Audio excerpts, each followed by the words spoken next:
अस्सलाम वालेकुम गाइस, मैं हूं उस्मा इरफान, आपकी ऑनलाइन टीचर। आज हमने क्लास 1 इंग्लिश बी की बुक लेसन नंबर 12 करना है। ठीक है, इसमें हम सीखेंगे कि हमने स्टोरी किस तरह से लिखनी है, कहानी। उर्दू में इसको कहानी बोलते हैं, इंग्लिश में बोलते हैं स्टोरी। तो आज हम जो सी स्टोरी करने वाले हैं उसका नाम है थर्स्टी क्रो, प्यासा कौवा। ठीक है, ये बहुत ही फेमस स्टोरी है। ये 1 क्लास के लिए। ठीक है, जैसे ही आपकी क्लास जो है वो बड़ी होती जाएगी तो ये लॉन्ग होती जाएगी। ठीक है, तो पढ़ते हैं इसको। Once upon a time there was a crow. एक दफ़ा का जिक्र है कि एक कौवा था।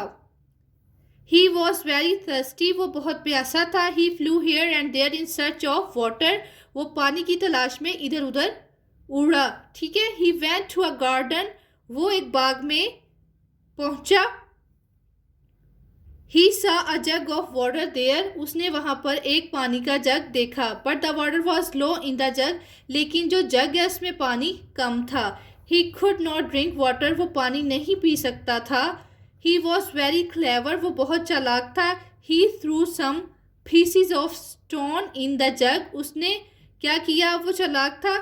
उसने पत्थर के चंद टुकड़े उठाए और जग में डाल दिए। द वाटर रोज अप, पानी ऊपर आ गया। इन द जग, जग में। He drank water and flu away, उसने पानी पिया और वो उड़ गया। ठीक है, तो ये वो बहुत ही इंटेलिजेंट था।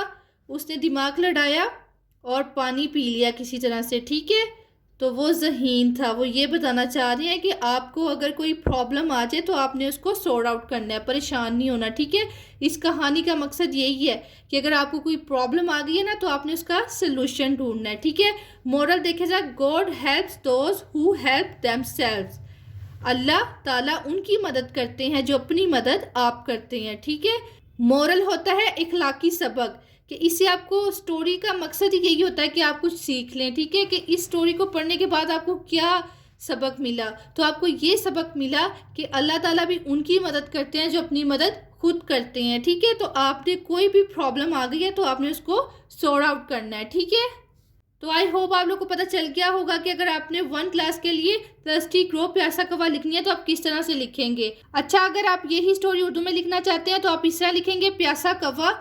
एक दफ़ा का जिक्र है कि एक कौवा था, वो बहुत प्यासा था। वो पानी की तलाश में इधर उधर उड़ा। वो एक बाग में गया, उसने वहाँ पानी का एक जग देखा, लेकिन जग में पानी कम था। वो पानी नहीं पी सकता था। वो बहुत होशियार था। उसने पत्थर के चंद टुकड़े जग में डाले, पानी ऊपर उठ गया, यानी कि ऊपर आ गया। उसने पानी पिया, उड़ गया। तो अहलाकी सबक पढ़ लें, अल्लाह ताला उनकी मदद करते हैं जो अपनी मदद आप करते हैं। ठीक है, यानी कि आप अपने लिए खुद प्रॉब्लम का सलूशन ढूंढेंगे। ठीक है, तभी अल्लाह पाक भी आपको कोई रास्ता दिखाएंगे। तो आई होप आप लोग को समझ आ गई होगी कि अगर आपने थर्स्टी क्रो इंग्लिश में लिखनी है या उर्दू में लिखनी है तो आप किस तरह से लिखेंगे। Thanks for watching, thank you so much. Next video में मिलेंगे। अल्लाह हाफिज़। वीडियो अच्छी लगी तो मेरे चैनल को सब्सक्राइब, लाइक एंड शेयर कर दें। अल्लाह हाफिज़।